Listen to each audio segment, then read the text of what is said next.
The home of the urban sound of pride, baby. Yes, and we are. Hey, welcome to Club Chit Chat. Where we talk about a little this, talk about a little that. That's why we call this Club Chit Chat. Our CEO is here, the one and only Mr. George Dago. Hey, George. Good afternoon. What's going on, sir? Child, we've been in here trying to do this story since we got here. Here it is. 4 hours, 3 hours, 2 hours, 15 minutes into the show, honey. We just not getting to this story. And then I have another story that I want to do, honey, when I just saw, honey. But I just want to put it out there that Gayle King said that the Prince Harry and Meghan interview would have been postponed had Prince Philip died, because they did the interview, they recorded the interview before he went to the hospital, and they said that if he had passed, then they had a plan in place to pull the plug on the interview. And that would have been respect. I get it. That would. Okay. Well, they was already on it. They was already all over it. They had that plan, girl. I don't mean no disrespect, but he 99. He's 99. So thank you for your services. I ain't gonna say, because somebody grandmama died right now. They be like, oh my God. He's 99, honey, but the world is gonna go on, honey. Once he gone, it ain't gonna stop nothing, honey. We're gonna go on. So you said it was good they did that. They had a plan in place out of respect. Out of respect. Yeah, honey. But girl, see there. Let me go now. Deshaun Watson, the quarterback for the Houston Oilers. Well, right now he's in a dispute because he wants to be traded from the Houston Oilers. Okay. I mean, the Houston Oilers. Did you hear me? The Houston Texans. I wouldn't know any different, honey. The Oilers are the old team. They the Tennessee Titans now, so they stole our team. But I don't know why I said the Houston Oilers. But the Houston Texans, their quarterback, Deshaun Watson, he wants to be traded. There's now a woman who has filed a lawsuit against him. And she said, in her lawsuit, the woman who says she's a licensed massage therapist who works out of her home claims she was first contacted by Watson on Instagram in March 2020 seeking a massage. Now just listen to this. From the moment he arrived at her home, the woman claims Watson made it clear he was looking for a sexual encounter. Oh my. And when the time came for his massage, he stripped naked on the massage table with only a small towel covering his groins. The woman claimed Watson brought the small towel with him. Now, during the massage, the woman claimed Watson kept directing her towards his genitals and said he wanted the focus of the massage to be on his groin area. At one point, the woman claimed a full erected Watson exposed his penis and purposely touched Jane Doe's hand with the tip. The woman claims she was shocked and mortified and promptly ended the massage and began to cry. That's when she claimed Watson made a vile threat. I know you have a career and a reputation, and I know you would hate for someone to mess with your career, just like I don't want anyone messing with mine. The woman claimed Watson apologized via text, but she didn't respond. The masseuse claimed she suffered mental anguish as a result of the incident, as well as panic attack, depression, and anxiety. She's seeking unspecified damages. Now, let me put my disclaimer out here right now. Right now. Because we're finna break this down. I don't know about you, but I'm getting ready to break it down. Break it all the way down. And to the people who are real victims of sexual assault, this is no disrespect to you. Correct. These are the type of situations that I have issues with, that you see the signs. You see the signs, and you still allow it to happen. So earlier when I say that you see the train coming down the track and the guardrail is down and the lights are flashing, you know, the train is coming, but you still go around the guardrail. So what do you take? First of all, let's start at the beginning of the story, because the woman said when he came, he told her implicitly that he wanted this to be a sexual massage.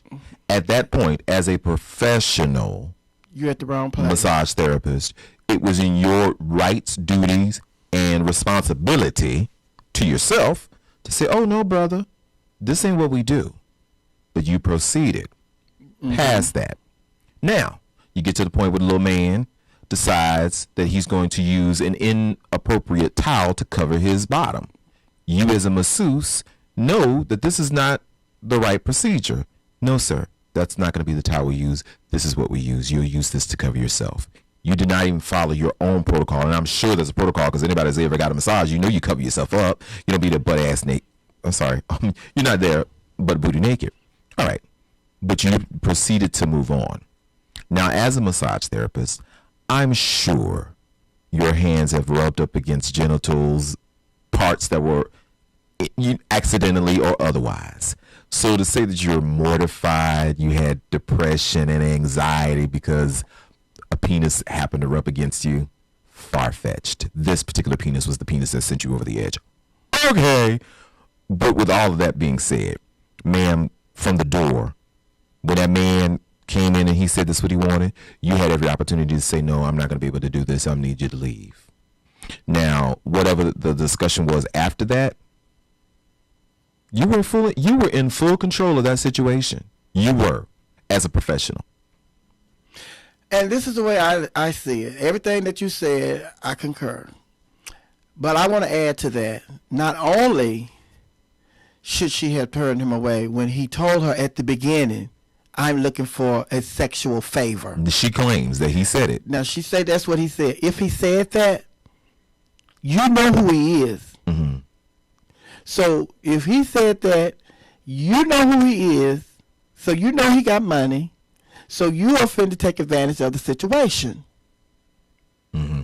Mm-hmm. So you set it up. You help him set it up so you could be set up. Right. Because that's just like me saying, I run a massage parlor at my house, and LeBron James came to my door, and LeBron said, I'm here for sexual favors. And then I'm like, well, I know this is not what I do, but LeBron said this is what he's here for, so let me just go on and bring him in, let him come in. Come on in, LeBron.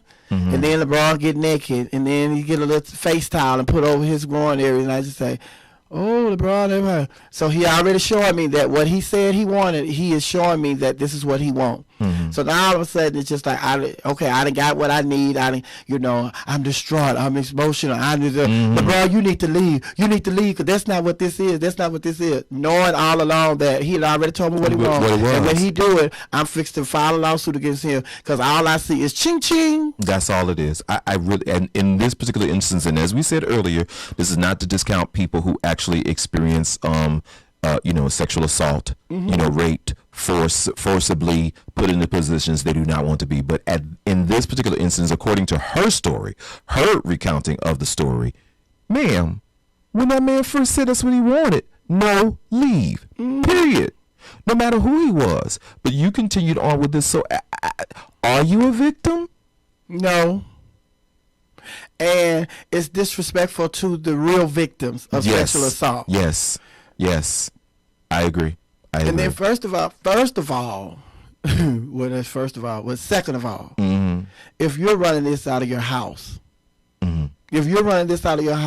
there needs to be some kind of security protocol set up at your house. Do you have cameras? Do you have all of that? Because the thing about it is, if you are running this out of your house and you the only person there and you don't have no security and nothing like that, these people know where you live. So you come, just say for instance, they can come back anytime because they know where you live. Right.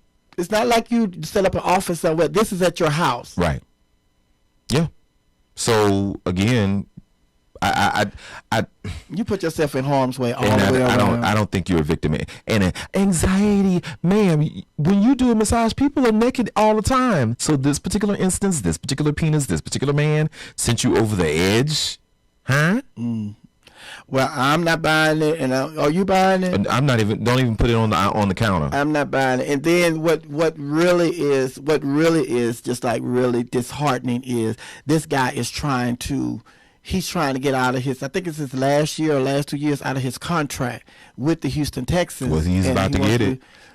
No, but the thing about it is a lot of teams and a lot of owners of teams, they're not going to want to touch him because of this. It's like this is a pending case, and they don't want him to bring that to their team because that is a distraction. Right. And they don't want that distraction. Right. So it's probably going to hurt his chances of being traded. He probably have to just stick out his last year with Houston because no team want him to bring that distraction to their city. Very unfortunate, extremely unfortunate, but That's life. that's how it is. This is your girl, Miss Sophia, holding it down right here. We are your radio. We are your radio. We are the home of the urban sound of pride, baby. Yes, we are. This is He is the joy. Is he the joy? He is Shaw Leo. Deshaun, don't worry. He is